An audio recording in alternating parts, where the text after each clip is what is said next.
Ayan, magandang hapon po sa inyong lahat. Narito po ulit tayo ngayon sa bulwagan ng kabugukan. Ako po, si Botchog. At ako naman, si Junjun.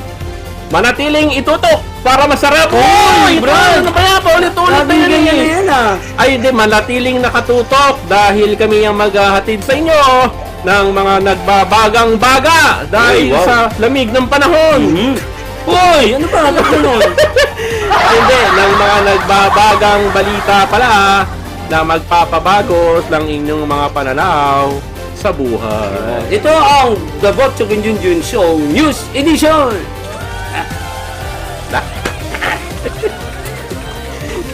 Nako. Oy, asan na? Binubulong sa lubo. Binubulong pa eh, binubulong. Sa ulo ng mga mamasamaw sa at matitigas na mga Uy! Ito ng mga balita! Nako! Uy. Posteng umupo! Nag-resign na! Aba. Entrance, pinasok. At isda! Nalunod! Mga balita. Okay. Ito na. Okay, para sa ating unang balita. Ayan, panibagong update po ang nakalap nating balita sa naiulat na poste sa kahabaan ng Emilio Aguinaldo Highway sa probinsya ng Cavite. Ito po yung poste na bigla na lang umupo mula sa pagkakatayo nito sa gilid ng kalsada. So, Lunes po ng hapon ng linggong ito ay naghain na ang nasabing poste na ito ng resignation. Ay, kalungkot naman. Grabe naman ba? Sa naging panayam sa poste, ay hindi na umano niya nakayanan ang paghihintay. Lalo't hanggang ngayon ay hindi pa rin niya natatanggap ang mga benepisyong ni-request niya nang huling may ulat ang kanyang istorya. Naku, sa nadamay na CNG. naman. Nadamay na naman eh. Nadamay na naman tayo. Okay, sige. Ay, thank you, Libra. Okay, continue ka na. Nadamay na naman kami eh. Oh, continue. Gaya ng SSS, Pag-ibig, at PhilHealth. Ayan. Okay. So, apektado na rin umano ang kanyang kalusugan sa uri ng kanyang trabaho. Naku. Lalo't ang araw-araw na pagtayo sa gilid ng kalsada ay bilad sa araw ang kanyang buong katawan.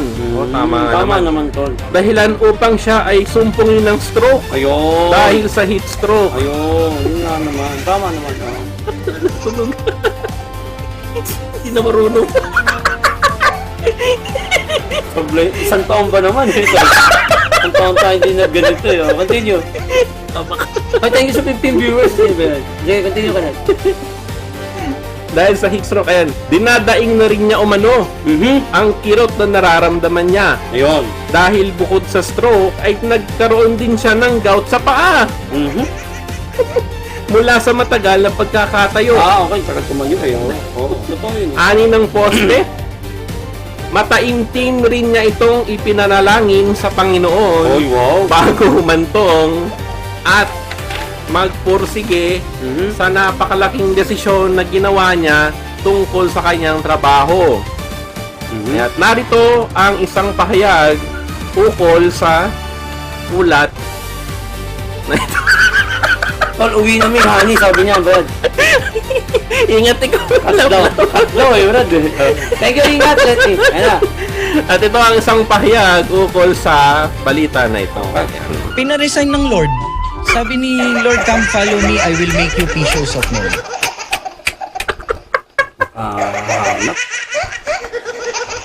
At nasa impyerno na kami. Dilim. Lights on. Yan, okay. Sa ngayon ay sumasideline siya kay Lord. Luckily na po. Grabe siya. Bilang isang fishers of men. Oh, wow. Habang naghahanda upang maging isang riles ng tren.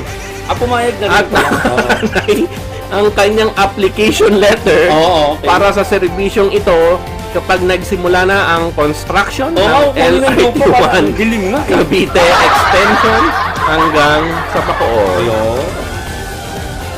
Sa ibang balita naman, isang entrance ang pinasok mula sa isang eskwelahan sa Pasay City, Martes ng umaga. Naku, dilim tol, buksan mga ilaw.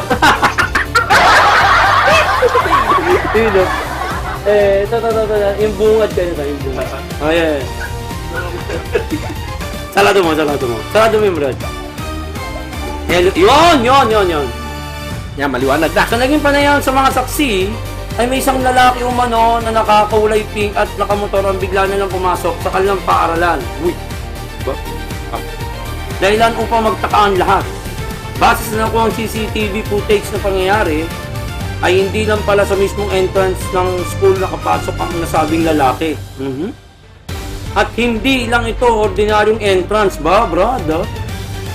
Dahil entrance of colors pala ang mismo ang napuntahan ng lalaki. Kahit nagulat ang nakaramdaman ng lahat naman nakakakita. Dahil imbis na pinipimplag at school flag lang ang nakasama sa pagpasok ng kulay, ay naaluan to ng pink dahil sa kasuotan ng lalaki. Ganda. Lalo pa naging tensyonado ang sitwasyon na magsalot pa ng lalaki sabay ng flag bearer. Tuminda kasabay ng mga graduation march. Yan. At sumabay pa sa palakpakan ng audience. Nakakalay parte rin ng graduation program. Isang guro pa nga umano ang nagtangkang tigilan ng sabing lalaki. Ngunit tuloy na ang lahat dahil nakapag-picture pa ito sa mga graduates. Uy, wow. At nakapag-congrats pa sa kanila.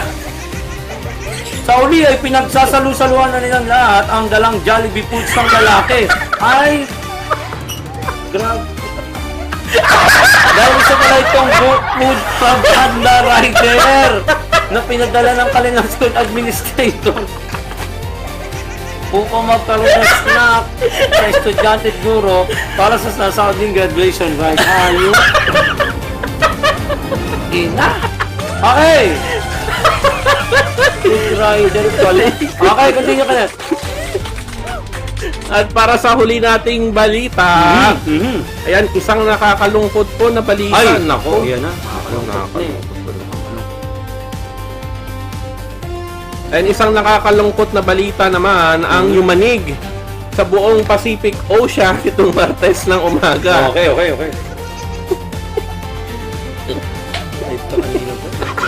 Ay, siyan. Matapos dumating ang isang ulat tungkol sa isang isda na umano'y nalunod mula sa pagbabakasyon nito. Wawa naman. Sa isinagawang unang investigasyon, hindi maipaliwanag ng mga eksperto kung papaano malulunod ang isang isda. Tama naman. Kayong natural at normal naman sa mga lamang dagat na tulad nito, ang marunong mag-dive at lumangoy. Siyempre, tama. Oo.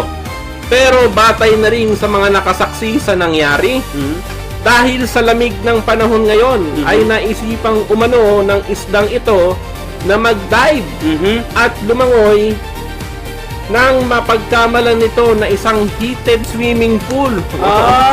Yun. Okay. Ang tatalunan na kung anumang liquid. Naku, yun na yung liquid. Naku, yun na. Liquid na yan. Wala, parang solid.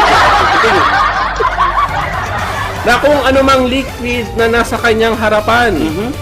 Ngunit imbes na heated swimming pool ang tatambad sa kanyang pagkakadive, ay isang kumukulong mantika pala. Ay! Kawali pala. Ayun! Ang tinalunan nito. Ay, kaya okay. Kung kaya't agaran din ng kanyang pagkasawi at pagkaprito nito sa insidente at naging isa na siyang deliciously crispy. Pala yung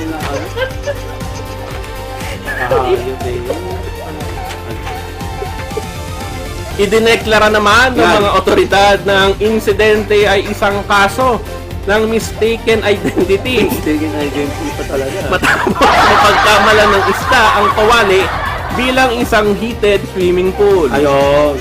Pinaalalahanan na rin ang lahat ng mga lamang dagat na mag-ingat palagi upang maiwasan ang ganitong klase ng insidente at trahedya.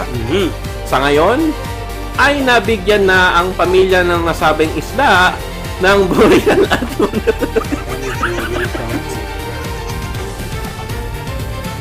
ng kanilang mayor na si King Triton ng Atlantica. Ay, nako. Okay. Ay, nako, ito na pala. Ayun na. Okay, ito Tahimik na po na ako, tayo no? sa... Umiyak si libro. Okay, Brad, ito na. Nako, ito na yung pinakamatindi. Guys, Okay, ito na po yung ito na yung pinakamatindi. pinakamaganda. Kaya nga malaman nyo talaga. Ito po yung pinakamahalagang parte Mm-mm. ng balitaan natin ngayon. So, Ay, paki-up po ng mga volume ng cellphone Sobrang nyo. ano to, Opo, ayan. life-changing. Life-changing po, okay. Ito na pa. So, ito po. Ayan. Makinig mabuti na ano na ba? Na volume na ba yung... Volume up po tayo, ha? Ayan, so ito po ang ating trivia of the day. Okay. Okay, ayan na. Makinig mabuti. Importante po ito. Importante. Baka So, itanong to sa quiz, eh, no? So, Oo, kailangan masagot nyo. sa BJ quiz. Si Gelo kasi, okay. Ayan. So, ating trivia of the day. Ang tawag po sa pang-charge ng cellphone ay charger. Ang ganda. Napakaganda ng ating maliwanag. Okay.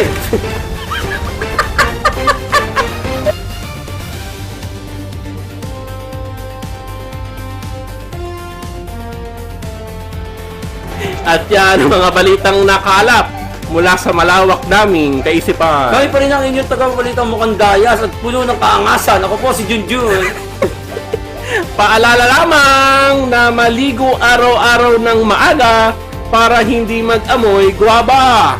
Ako pa rin po ang talunan na si Bochog Lusog. Maraming salamat at ito po muli ang Botchog and Junjun Show News Edition!